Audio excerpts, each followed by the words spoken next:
I've always been a guy of numbers and cents, and I run in the numbers on a regular basis. I own my own business, so I have to be focused on numbers. And for the Lord to kind of use that against me is very ironic because the numbers don't work. The numbers didn't work, and yet it still worked. It's like, how does the Lord's math is always comical because he just kind of, that's probably like all of what the parables are like, right? Like Jesus is like, I'm going to take, these loaves and fish and feed 5,000 people. It's like the math doesn't work, right? You got like, 5 loaves and 2 fishes. It just, it doesn't work. And that's what God was kind of revealing to us nearly 2 years or 18 months ago to where our family is today has been a roller coaster ride.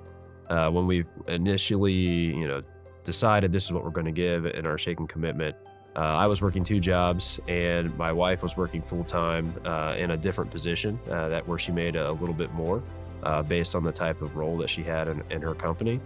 And then, I don't know, 3 to 6 months into the shaken commitment, my wife decided to take a 6-month hiatus from working to focus on our family. And then there was also some other family things that were going on at the time.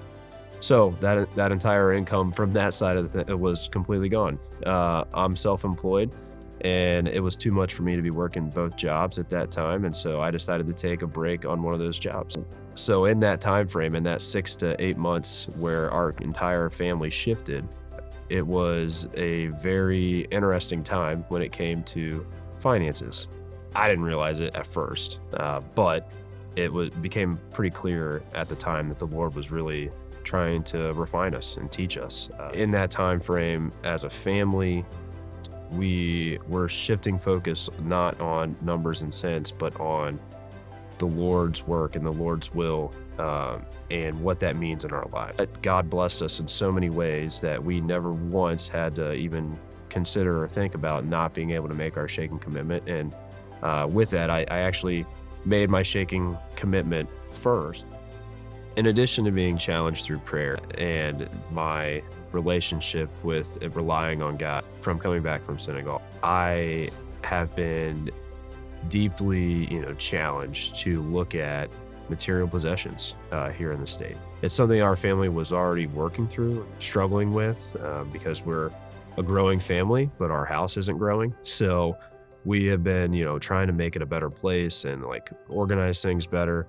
But at the end of the day, we just have too much stuff. And after seeing the poverty and after seeing what everybody is completely content with in Africa and has true joy, coming back and having all the things that we do and not having the joy, it was convicting to me to see and to say like, well, obviously that doesn't bring joy. So let's just get rid of that.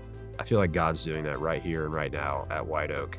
At both campuses. I mean, he's using these individual moments for us that we've taken as a church to get out of our own way and be a part of what he's doing, to now all of us that have come back, all of us that have, started to take that step of faith, or maybe, for the first time started to be committed to something. All these individual groups that are meeting, all the individual teams and ministry teams that are just taking that step, that small step to do whatever God has put on them or led them to do. And that will have a ripple effect to the broader community and to the world possibly. That's the whole reason we have teams in Senegal and in India, is because one small step led to, some bold move somewhere down the road. So I think that's the exciting part for White Oak now, is that we are just in this reigniting phase of our church and our members that are all taking these bold steps. And that's what Shaken is all about, is that, we not only are shaken internally and with ourselves, but because of that, we are shaken throughout the world.